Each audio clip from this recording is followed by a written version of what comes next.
रहीम। सबसे पहले तो मैं आपका शुक्रिया अदा करता हूं कि आप शॉर्ट नोटिस पे आए और कुछ मेरा वेट भी किया, क्योंकि हम बहुत अंदर थे कच्चे में, जैसा कि आपको मालूम है। तो वहां से आते आते हमें कुछ टाइम लग गया। ये एक बड़ा अनफॉर्चुनेट इंसिडेंट था जिसमें एक बच्ची जो है उसको अगवा करके काफ़ी वो मराहिल से गुज़र कर कोट शाहू के कच्चे में पहुंच जाती है और उसकी एफआईआर 8 अप्रैल को कराची मोमनाबाद थाने पर होती है।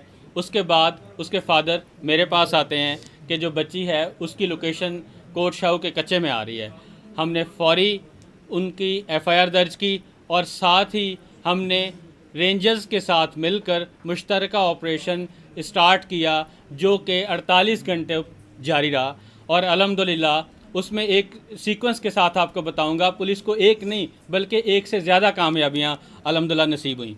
जो पहला दिन जब ये ऑपरेशन स्टार्ट किया गया तो वहाँ पे हमने जो ऑपरेशन के दौरान उनके साथ हमारा मुकाबला हुआ, उसमें एक डाकू जिसके ऊपर 29 मुकदमात में वो पुलिस को मतलूब था और मुख्तलिफ़ डिस्ट्रिक्स में उसके ऊपर मुकदमा थे, वो मारा गया। और एक बच्ची जेनिफ़र जिसका मुकदमा ऑलरेडी न्यू फौजदारी पर हुआ था उसके अगवा का, उसको भी एक मेडिकल की जॉब का झांसा देकर लाहौर से लाकर कोट शाहू के कच्चे में उन्होंने बंदी बना कर रख लिया था, उसको हमने बाजियाब करवाया। और उसके साथ साथ 15 से ऊपर इतलात हैं कि डाकू ज़ख्मी भी हुए हमारी पहले दिन की कार्रवाई में।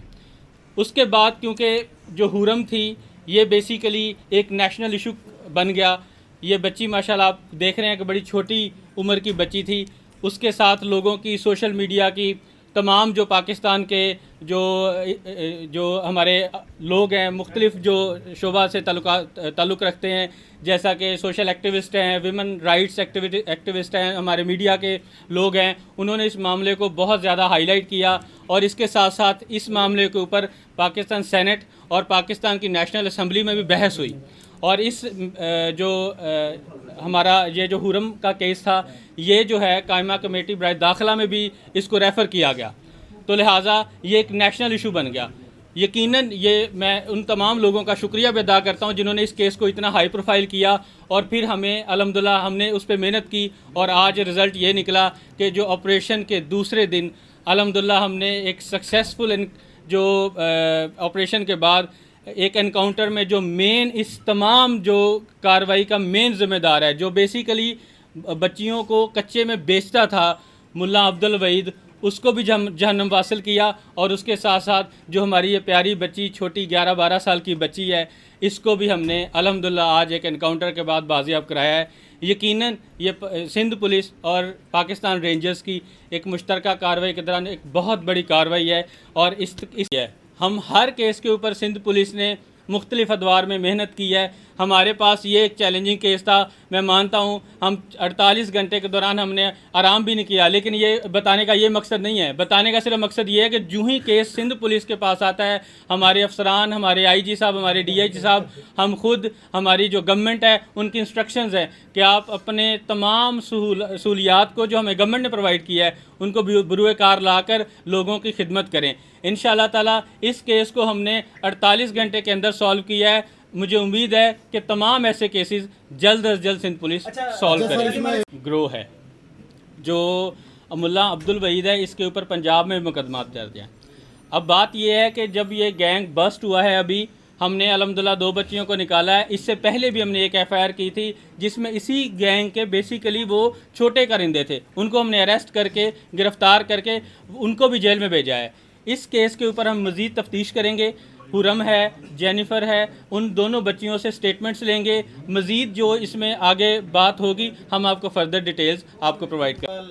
कंटिन्यू है। 3 माह पहले बताया जा रहा है कि पेशावर से बच्ची को अगवा किया गया था। 3 माह में डेफिनेटली जो है ना सेलिंग करते रहे हैं किसी ग्रुप को, कब किसी ग्रुप, इस ग्रुप में हमारे ख्याल से 50 से ज़्यादा लोग होंगे। तो वो सारे लोग बस्ट हो चुके हैं या आप कोशिश करके उनको बस्ट करेंगे? देखें जी, जब तक कि इन्वेस्टिगेशन कंप्लीट नहीं होती हम इस पे कमेंट नहीं करेंगे।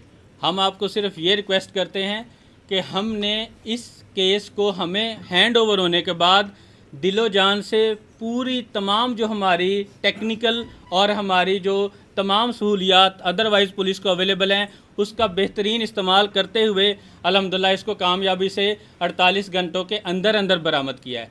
और इस केस को हम अधूरा नहीं छोड़ेंगे। ये बड़ा सेंसिटिव और नेशनल लेवल का इशू है, क्योंकि इस तरह का घिनौना काम करना कि बच्ची लाहौर से, पेशावर से, इस्लामाबाद से, कराची से या बलूचिस्तान से, कोयटा से लेके आके मुख्तलिफ़ जगहों पर बेचना, ना सिर्फ कच्चा बल्कि मुख्तलिफ जो सिटी अर्बन एरियाज़ है वहाँ पे भी इन्होंने बच्चियाँ बेची हैं। इसकी जो केस है उसकी तह तक जाएंगे और हर सूरत तमाम जो लोग हैं इस घिनौने काम में इन्वॉल्व हैं उनको कैफरे किरदार तक पहुँचाएँगे। मलक साहब, अच्छा सवाल है आपका।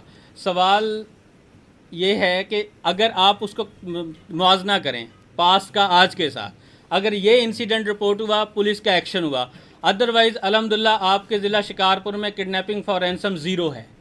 ये पहले नहीं थी, इस टाइम कोई नो गो एरिया नहीं है। आप भले गढ़ी यासिन में जाएं, सुल्तान कोट में जाएं, कोट शाह में जाएं, आप खानपुर के किसी एरिया में जाएं, मदीजा के किसी एरिया में जाएं, कंप्लीट पीस है। हमने जो गवर्नमेंट की पॉलिसी है उसकी इम्प्लीमेंटेशन का ये रिज़ल्ट है कि या अगर जो सरेंडर पॉलिसी है, अगर उस सरेंडर पॉलिसी में आके कबायली झगड़ों को वो अपना सॉल्व करके वो जेल में जाते हैं और अपने मुकदमात भुगते हैं, पुलिस के लिए खुशाइंद बात है।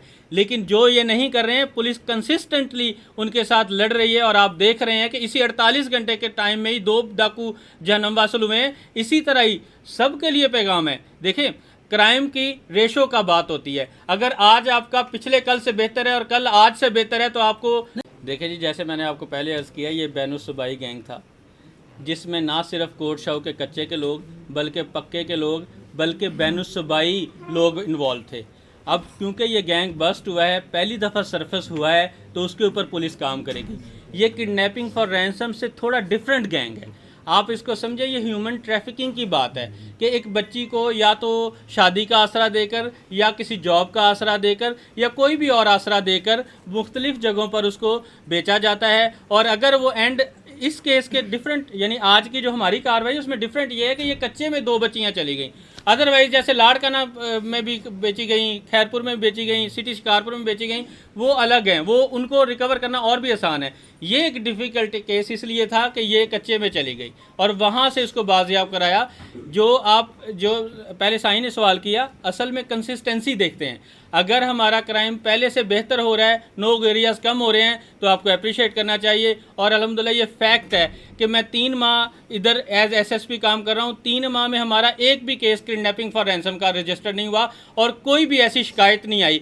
इवन इस तरह की कोई शिकायत भी मसूल नहीं हुई। FIR होना तो अलग की बात। इंशाअल्लाह ताला मैं आपको यही पैगाम देता हूँ। देखें, हम आने के बाद, मेरे आने के बाद और हमारे ASP सिटी भी आए, हम इकट्ठे नहीं हैं, वो सरेंडर हो गए।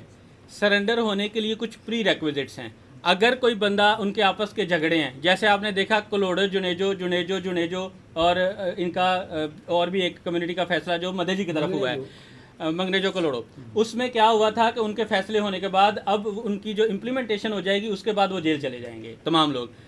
तेगानियों के जो फैसले करवाने का जो पहला फेज़ था, फैसले करवा के पहले फेज़ में तेगानी चले गए।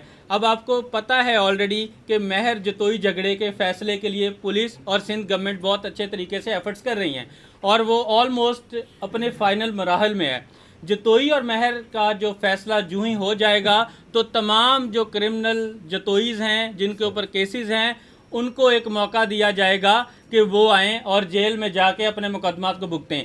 अब इसमें जो आपने जिक्र किया, तेगानीज़ के तो फैसले करवा के और इसी तरह कलोड़ो जुनेजो और मंगनेजोज़ के फैसले करवा के उनको स्टेप बाय स्टेप जेल भेजा जा रहा है। और आगे जो जतोई और कलोड़ो का, जतोई और महर का फैसला है, जब वो हो जाएगा फिर उनके तमाम जो दोनों तरफ के कम्युनिटीज़ के क्रिमिनल्स होंगे उनको जेल भेजा जाएगा। और अगर कोई जेल जाने के लिए रजामंद नहीं होगा तो इंशाअल्लाह ताला उसको जहन्नम में भेजा जाएगा।